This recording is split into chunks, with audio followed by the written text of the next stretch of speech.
అందరికీ నమస్కారం. నా పేరు రమ. మార్నింగ్ మన ఛానల్‌లో న్యూస్ స్టోరీని స్టార్ట్ చేశాను. నా బావ నాకే సొంతం. ఎవరైనా చదవని వాళ్ళు ఉంటే ఒక్కసారి ఆ వీడియోని చూడగలరు. ఆ స్టోరీ మీ అందరి మనసుకు హత్తుకునేలాగా, మీరందరూ మెచ్చే విధంగా ఉంటుంది. 'ఐ హేట్ యూ రావణ్' 30వ భాగం. రచయిత బుజ్జి గారు. నిధిని జాగ్రత్తగా చూసుకుంటూ ఉంటారు అమిత్ గారు, అరు, వీరా గారు. వివి డైలీ 3 ఆర్ 4 టైమ్స్ కాల్ చేసి డెలివరీ టైమ్ అన్నీ సెట్ చేసుకో. బేబీకి కావాల్సినవి కూడా ఏ టైంలో పెయిన్స్ వచ్చినా ఇమ్మీడియేట్‌లీ హాస్పిటల్‌కి వెళ్ళని చెప్తూ ఉంటుంది. నిధికి డేట్ దగ్గర పడే టైం కదా అని అందరూ నిధి రూమ్‌లోనే పడుకుంటారు. అర్ధరాత్రి పెయిన్స్ స్టార్ట్ అవుతాయి. నిధి పెయిన్ భరించలేక అరుస్తూ ఉంటే అరు ఫాస్ట్‌గా ఏమైందమ్మా అంటాడు. వచ్చి మీరా గారు అరు హాస్పిటల్‌కి తీసుకువెళ్ళాలి అంటే అమిత్ గారు నిధిని తీసుకురా అరు నేను కార్ తీస్తా అంటే అరు నిధిని ఎత్తుకొని కిందకి తీసుకెళ్తాడు. ఆల్రెడీ అన్నీ ప్యాక్ చేసి ఉంచడంతో మీరా గారు ఆ బ్యాగ్ తీసుకొని కిందకి వెళ్తారు. అమిత్ గారు కార్‌ని తీసుకురావడంతో నిధిని అరు వెనక సీట్‌లో కూర్చోబెట్టి ముందుకు రావాలి అంటే అరు చేయి పట్టుకున్న నిధిని చూస్తూ వెనకే కూర్చొని "ఏం కాదమ్మా" అని తనని పట్టుకుంటాడు. అరు భుజంపై తలపెట్టి పెయిన్స్ కల్లాడిపోతుంది నిధి. అమిత్ గారు హాస్పిటల్‌లో ఇన్ఫర్మేషన్ ఇవ్వడంతో ది బెస్ట్ డాక్టర్స్ అందరూ ఉంటారు. మిడ్ నైట్‌లో కూడా హాస్పిటల్‌కి వెళ్ళేసరికి అందరూ బయటే ఉండడం, స్ట్రెచర్‌లో నిధిని పడుకోబెడితే అరు స్టాఫ్ తనని రూమ్‌లోకి తీసుకువెళ్తారు. పెయిన్స్‌ని భరిస్తూనే ఉంటుంది నిధి. డాక్టర్స్ కూడా తనకి నార్మల్ డెలివరీ అయ్యే అవకాశం ఉందని, నార్మల్ డెలివరీ కోసమే ట్రై చేస్తారు. అలా 1కి హాస్పిటల్‌కి వెళ్తే 2 అవర్స్ తర్వాత 4 అవుతున్నప్పుడు రావణ్ ప్రిన్సెస్ బయటకొస్తుంది. రాక్షసి వాళ్ళ నాన్నలానే బాగా ఇబ్బంది పెట్టిందని, అభి రూపం కనిపిస్తూ ఉంటే పాపలో అచ్చు డాడ్ లానే ఉందని, కూతుర్ని ప్రేమగా చూసుకొని అప్పుడు కళ్ళు మూసుకుంటుంది నిధి. డాక్టర్ బయటికొచ్చి పాప పుట్టిందని అమిత్ గారి చేతుల్లో పెడితే అమిత్ గారు ఎమోషనల్ అవుతారు. నిధిని కూడా అలా పుట్టిన కొన్ని గంటలకే దూరం చేసుకున్నాడు. తన ప్రాణం కాపాడాలని, కానీ కూతుర్ని చూసుకోలేకపోయాడు. ఇప్పుడు మనవరాలిని చేతుల్లోకి తీసుకుంటే నిధిలానే అనిపిస్తుంది. చిన్ని పాదాలకి ముద్దు పెట్టి అరుకి ఇస్తాడు. లిటిల్ ప్రిన్సెస్ అని పాప చిన్ని వేళ్ళకు ముద్దు పెట్టి మీరా గారికి ఇస్తాడు. మీరా గారు ఎమోషనల్ అవుతారు. మీరు అన్నయ్య గారికి కాల్ చేసి చెప్పండంటే, మనం హాస్పిటల్‌కి రాకముందే చెప్పాను. ఇంకో గంటలో అందరూ ఇక్కడ ఉంటారు కూడా అని అంటారు. అమిత్ గారు శృతి కాల్ చేస్తుంది అరుకి. అన్నయ్య పాప పుట్టింది కదా అంటే, అవునురా నువ్వు ఎలా గెస్ చేసావురా అంటే, అన్నయ్యకి పాప అంటే చాలా ఇష్టం. అన్నయ్యలానే ఉంది కదా అంటే, అవునురా మీ అన్నయ్యలానే ఉంది అంటాడు. ఆ మాటకి అందరూ హ్యాపీగా ఫీల్ అవుతూ, ఇంకో గంటలో మా లిటిల్ ప్రిన్సెస్‌ని చూస్తాము. వెయిటింగ్ చాలా వస్తున్నాము అన్నయ్య అని కాల్ కట్ చేస్తుంది. బామ్మగారు ఎమోషనల్ అవుతారు. నా రామ ఎక్కడున్నాడో తన కూతుర్ని చూసుకొని ఎంత మురిసిపోయేవాడు అని కన్నీళ్లు పెట్టుకుంటారు బామ్మ. గాయత్రి గారి ఫీలింగ్ కూడా అదే, కానీ కన్నీళ్లు బయటికి రాకుండా అత్తయ్యని ఓదారుస్తూ ఉంటారు. మాధవన్ గారు గాయత్రి గారి చెయ్యి పట్టుకొని తనని చూస్తే గాయత్రి గారు కన్నీళ్లతో చూస్తూ ఉంది మాధవన్ గారిని. బాధపడుతూ వస్తాడు మన అభి అని బయటికి అంటున్నా లోపల అభి కోసం బాధపడుతూనే ఉంటారు. మధు గారు హాస్పిటల్‌కి వచ్చేస్తారు. అందరూ అభి కూతురు కోసం పాపని నిధి దగ్గరికి తీసుకొని వెళ్లి మొదటగా తల్లి పాలని తాపించి కొంచెం సేపు నిధి దగ్గర ఉంచి బయటకు తీసుకొని వస్తారు పాపని మీరా గారు. అప్పటికి అందరూ రావడంతో పాపని అందరూ జాగ్రత్తగా ఎత్తుకొని పాపలో అభి కనిపిస్తూ ఉంటే హ్యాపీగా ఫీల్ అవుతారు. బేబీని వివి తీసుకొని మీరప్పుడే ఇలా టచ్ చేస్తే ఎలా? బేబీకి ఇన్ఫెక్షన్ వస్తుందని బేబీని తీసుకొని నేను నిధి దగ్గరికి వెళ్తానని వెళ్తుంది. వివి నిధి దగ్గరకొచ్చి బేబీని నిధి పక్కన ఉన్న ఉయ్యాల్లో పడుకోబెట్టి ఎలా ఉంది నిధి అంటే, ఓకే వివి. ఇప్పుడు బట్ పెయిన్‌గా ఉంది. మొత్తం అంటే ఒక 2 ఆర్ 3 డేస్ ఉంటుంది. ఏం కాదు నిధి అని ఎక్కువ ఆలోచించక బేబీ కోసం ఆలోచించు ఓకేనా అని నిధి నుదుటిన ముద్దు పెట్టి ఒక్కొక్కరిని పంపిస్తానని ముందుగా బామ్మగారిని పంపిస్తుంది రూమ్‌లోకి. బామ్మగారు వచ్చి నిధి తలపై ప్రేమగా నిమిరి చాలా సంతోషంగా ఉంది తల్లి అంటూ నా రామ ఉంటే ఎంత ఆనందపడేవాడో అని ఏడుస్తూ ఉంటే, నిధి కూడా ఏడుస్తుంది. వివి వచ్చి బామ్మ నువ్వసలు ఈ టైంలో నిధి ఎక్కువ బాధపడకూడదు. అయినా అభి బేబీ బయటకొచ్చేసింది. అలానే అభి కూడా త్వరలో వస్తాడు తన బేబీ కోసం. అయినా వెళ్ళు అత్తయ్యని రమ్మనని నిధి ఫేస్ తుడిచి క్లాత్‌తో నిధి ఇలా ఏడవకు ఓకేనా అని చెప్తుంది వివి. గాయత్రి గారు లోపలికొస్తారు. నిధిని చూసి థాంక్స్ నిధి అని చెయ్యి పట్టుకొని జాగ్రత్త చెప్పి వస్తున్న దుఃఖాన్ని ఆపుకొని ఎక్కువ టైం అక్కడ ఉండలేక బయటికి వెళ్తారు. అలా అందరూ పాపని చూసి బయటికి వెళ్తారు. నార్మల్ డెలివరీ అవ్వడంతో ఆ రోజు ఈవినింగ్ నిధి, బేబీ ఇద్దరు ఇంటికి వస్తారు. మీరా గారు దిష్టి తీసి ఇద్దరిని లోపలికి తీసుకొని వచ్చి కింద ఉన్న రూమ్‌లోకి నిధిని తీసుకొని వెళ్తారు. అలా 2 రోజులు అందరూ బేబీని చూస్తూ నిధితో, బేబీతో ఉండి అందరూ రిటర్న్ అవుతారు. అలా బేబీ నేమ్ ఫంక్షన్, అలానే 6 నెలల ఫంక్షన్, మొదటి బర్త్‌డే అన్నీ అయిపోతాయి. అయినా అభి రాడు. అభి కోసం చూస్తూ ఉంటారు. నిషికి 5థ్ బర్త్‌డేకైనా అభి రావాలని కాసేపట్లో అభి వచ్చేశాడు. ఈసారి నిషి బర్త్‌డే వాళ్ళ డ్యాడీతో చేసుకుంటుంది. విక్రమ్, శృతి లవ్ స్టోరీ. శృతి స్టడీస్ కోసం లండన్ వెళ్ళింది. అక్కడ సీనియర్ విక్రమ్. విక్రమ్ శృతిని మొదటి చూపులోనే ఇష్టపడతాడు. కొంతమంది సీనియర్ శృతిని ర్యాగింగ్ చేస్తుంటే విక్రమ్ వచ్చి వాళ్ళని కొట్టి శృతిని సేవ్ చేస్తాడు. విక్రమ్‌ని చూడటం మొదటిసారి. శృతి మొదటి చూపులోనే విక్రమ్ మీద ఫీలింగ్ కలుగుతుంది. విక్రమ్ కూడా శృతితో మొదటి చూపులోనే ప్రేమలో పడతాడు. విక్రమ్ అప్పుడే ప్రపోజ్ చేస్తాడు కూడా శృతికి. శృతి మాత్రం భయంతో ఏమీ రిప్లై ఇవ్వకుండా తన క్లాస్‌కి వెళ్ళిపోతుంది. నేనింకో 1 ఇయర్ ఇక్కడే ఉంటాను కదా! నీతో ఎస్ అనిపిస్తా అని అనుకుంటూ శృతిని ఊహించుకుంటూ క్లాస్‌కి వెళ్తాడు. శృతి క్లాస్ రూమ్‌లోకి వెళ్ళి విక్రమ్ గురించే ఆలోచిస్తుంది. తననే చూస్తూ ఉన్న ఖ్యాతి హలో అని అంటే ఖ్యాతి వైపే చూస్తూ హాయ్ అని అంటుంది. ఏమైంది? మీలో మీరే నవ్వుకుంటున్నారు అంటే ఏం లేదు. మీరు ఈ క్లాసేనా అంటే కాదు. మా ఫ్రెండ్ వాళ్ళ చెల్లి కోసం ఈ రూమ్‌కొచ్చాను అని మొదటి రోజే నీ ఫేస్‌లో ఇంత హ్యాపీ ఇంకా కన్‌ఫ్యూజ్ అనిపిస్తూ ఉంది అంటే మీకెవరైనా ప్రపోజ్ చేశారని అడిగితే షాక్ అయి ఖ్యాతి వైపు చూస్తూ మీకెలా తెలుసంటుంది. ఖ్యాతి కూడా అదే కాలేజ్‌లో చదువుకుంటుంది. వాళ్ళ బావని ప్రపోజ్ చేశాడు అంటే ఖ్యాతి షాక్ అవుతుందేమో. కొన్ని ఎపిసోడ్స్ విక్కీ, శృతి లవ్ స్టోరీ ఇంకా గౌతమ్, వెన్నెల మ్యారేజ్ ఉంటుంది. విక్కీ ప్రపోజ్ చేశాడంటే ఖ్యాతి ఫీలింగ్ ఏంటో మరి. శృతి అది, అది అంటూ ఉంటే అప్పుడే విక్రమ్ వాళ్ళ గ్యాంగ్‌తో ఆ రూమ్‌లోకొస్తాడు.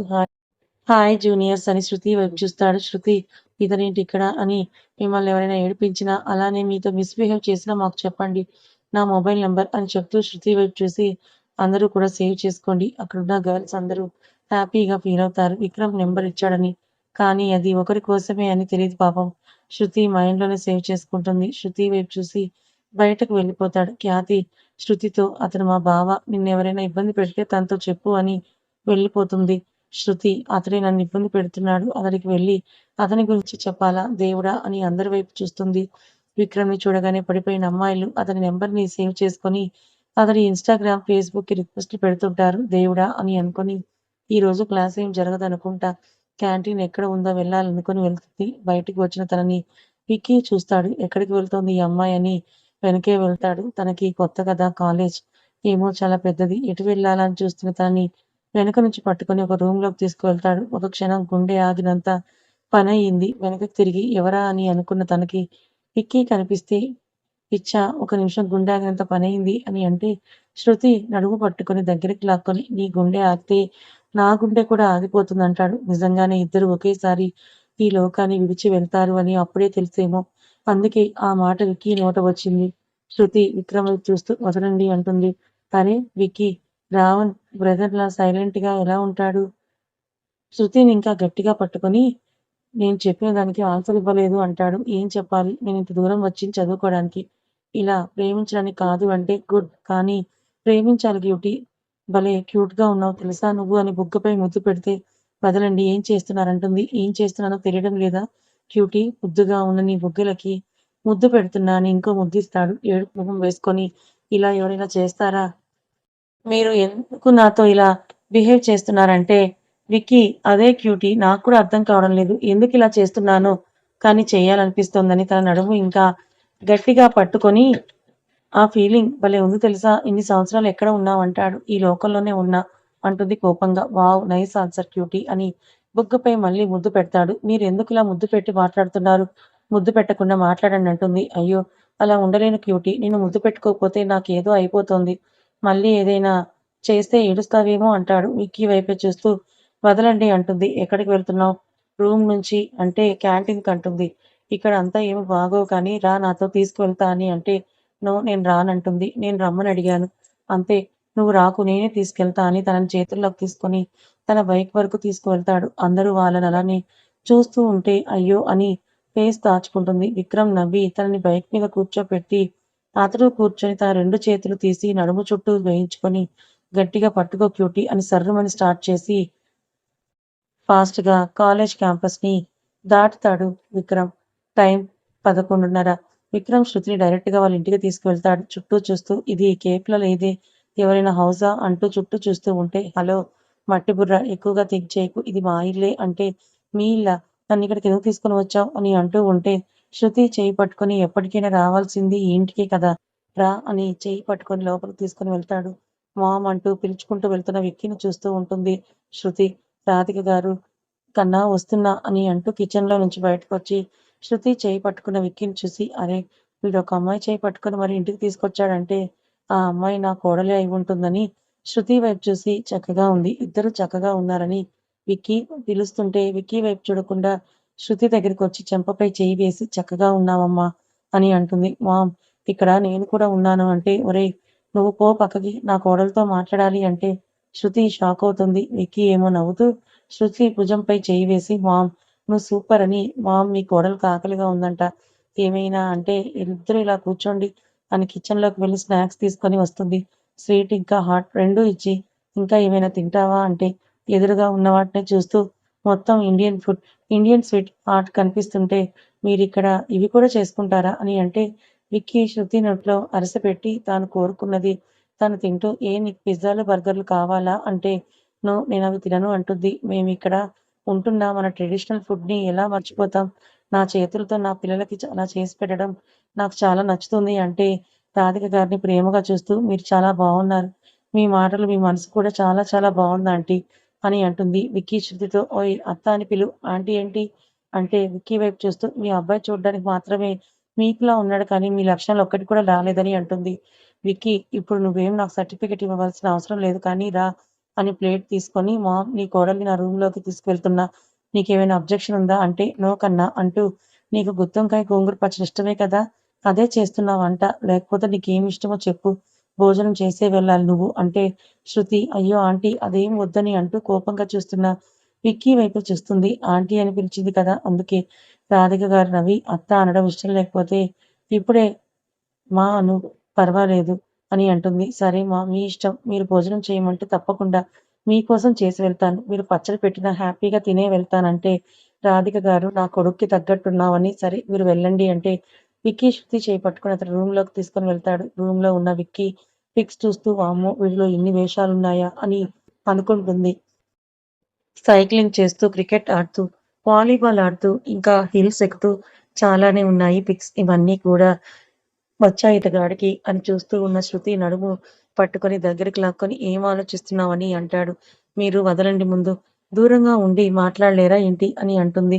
ఏమో నీకు దూరంగా ఉండడం కష్టంగా ఉంది అంటాడు. ఓరిని వేషాలు అనుకొని వదులు అంటుంది. వదులుతాడా? బెడ్ మీద కూర్చొని తనని ఒడిలో కూర్చోబెట్టుకుంటాడు. శృతిని ఒడిలో కూర్చోపెట్టుకొని మీ ప్రాపర్ ఎక్కడ అని అడుగుతాడు. ఈ విషయం నేను పక్కన కూర్చొని చెప్తాను. నన్ను వదలండి అని అంటుంది. వదులుతాడా? వదలకుండా గట్టిగా పట్టుకొని నడుముని నిమురుతూ నువ్వు ఏమీ తినలేదింకా అని అంటాడు. నువ్వు వదిలితే తింటాను అంటుంది. పక్కన కూర్చోబెట్టి ఓకే తిను అంటాడు. ఇప్పుడే కాల్ చేస్తాడు గౌతమ్. గౌతమ్ ఆఫీస్‌లో ఉన్నాడులెండి. విక్కీ విన్నీ కాల్ చేసింది. తను న్యూయార్క్ నుంచి వస్తోందంట. తన ప్రాజెక్ట్ కంప్లీట్ చేసి నేను ఎయిర్‌పోర్ట్‌కి వెళ్ళలేను. నువ్వు తీసుకొని రా. మావయ్య కూడా లేరు కదా! ఇక్కడ ఇండియా వెళ్ళాడు కదా! అంటే ఓకే వెళ్తానని కాల్ కట్ చేసి 1 అవర్ బంగారం నువ్వు రెస్ట్ తీసుకో. మన రూమ్‌లో మీ వదినని తీసుకొస్తా అని శృతి మీదకు ఒరిగి ఎర్రగా ఊసిన పెదవులపై పెదవులు నిలపగా అలానే చూస్తుంది. పెదవులపై లైట్‌గా ముద్దు పెట్టి నా ఫస్ట్ కిస్ చాలా ఊహించుకున్నా. ఇది జస్ట్ టచ్. ఈ డే మన ఫస్ట్ డే కాబట్టి ఫస్ట్ కిస్ కూడా కంప్లీట్ చేద్దాం నైట్ లోపని వెళ్ళిపోతాడు. శృతికి అసలేం అర్థం కాదు. ఇతడేంటి ఇలా ఉన్నాడు అని అతడు తాకిన పెదవులతో తడుపుతూ సిగ్గుపడుతుంది. మొదటిసారి కదా! మరి అప్పుడే కడప నుంచి వాళ్ళ నాన్న కాల్ చేస్తాడు. మొబైల్ చూసి నాన్న అని హ్యాపీగా లిఫ్ట్ చేసి, నాన్న అంటే తల్లి ఎలా ఉన్నావురా? ఇదిగో మీ అమ్మతో పడలేకపోతున్నారా? నువ్వెళ్ళి వారం కూడా కాలేదు. మీ అమ్మ ఇక్కడ పేషెంట్ అయిపోయింది చూడు అని వీడియో కాల్ చేస్తే చుట్టూ చూస్తుంది. విక్కీ విక్స్ రూమ్ నిండా వాళ్ళ నాన్న ఎక్కడున్నావని అడుగుతారేమో అని బాల్కనీ డోర్ తీసి బయటకు వెళ్తుంది. అక్కడ చైర్స్ ఉంటే కూర్చొని కాల్ లిఫ్ట్ చేస్తే భార్య పాదాలు ఒడిలో పెట్టుకొని ఒత్తుతూ ఉన్న వాళ్ళ నాన్నని చూసి భార్య మీద అతడి ప్రేమకి నిజంగా అమ్మ చాలా లక్కీ నాన్న. నీలాంటి భర్త అమ్మకి దొరికాడు.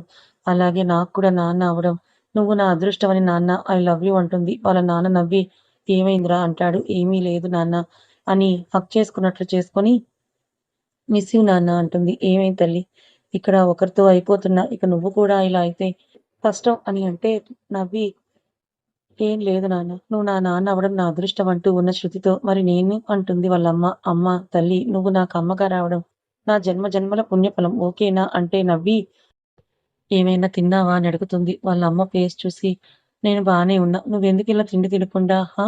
మా నాన్నని ఎవరు చూసుకుంటారు నువ్వు అలా తిండి తినకుండా ఉంటే? బానే మా నాన్నతోటి సేవం చేయించుకుంటున్నావని అంటే, ఒసేయ్! మా ఆయన నాకు చేస్తే నీకేంటే? నువ్వెలానో చెయ్యవు. నా పెనిమిటి ప్రేమగా చేస్తుంటే కుళ్ళు నీకు. రాక్షసి! నాకు అత్తపోరు ఆడపడుచు పోరు లేదు కానీ కూతురు పోరు మాత్రం బాగా ఉంది. మా ఆయన కన్నా నీకెక్కువ దడవలసి వస్తుంది రాక్షసి అని మళ్ళీ అంతలోనే ప్రేమగా తిన్నావా అమ్మా ఏమైనా అంటుంది. శృతి నవ్వుతూ ఏదో అన్నారు మాతాశ్రీ గారు. మళ్ళీ తిన్నావా అని అడుగుతున్నారని నవ్వి ఏమైందమ్మా ఆరోగ్యం అంటే ఏమీ లేదు తల్లి. నువ్వు కనిపిస్తున్నావు. ఎటు చూసినా లేచినా క్షణం నుంచి పడుకునే వరకు నీ వెనకే తిరుగుతూ నీకు కావాల్సినవన్నీ చేసినా అలుపు రాదు కానీ ఇప్పుడేంటో నువ్వు ఇంట్లో కనిపించకపోయేసరికి నాకు మొత్తం అలసటగా అనిపిస్తుంది అంటే, శృతి వాళ్ళ అమ్మతో "అమ్మ నువ్విలా ఉన్నావంటే ఇక అన్నీ వదిలి రావాల్సి వస్తుంది. ఇక్కడికొచ్చే ముందు ఏం చెప్పావు? నేను జాగ్రత్తగా ఉంటానన్నావు కదా! అలానే ఉండు. ఓకే. రెస్ట్ తీసుకోమ్మా. ఐ లవ్ యూ మా" అని మొబైల్‌కి ముద్దు పెట్టి ఆరోగ్యం జాగ్రత్త సరేనా? నాన్న ఉంటాను ఇక బాయ్ అమ్మ. నువ్వు జాగ్రత్త అని కాల్ కట్ చేస్తుంది. కథ ఇంకా ఉంది. ఈ కథ మీకెలా అనిపించింది? నచ్చిందా? నచ్చితే లైక్ చేయండి. మరికొంతమందికి షేర్ చేయండి. Thank you so much.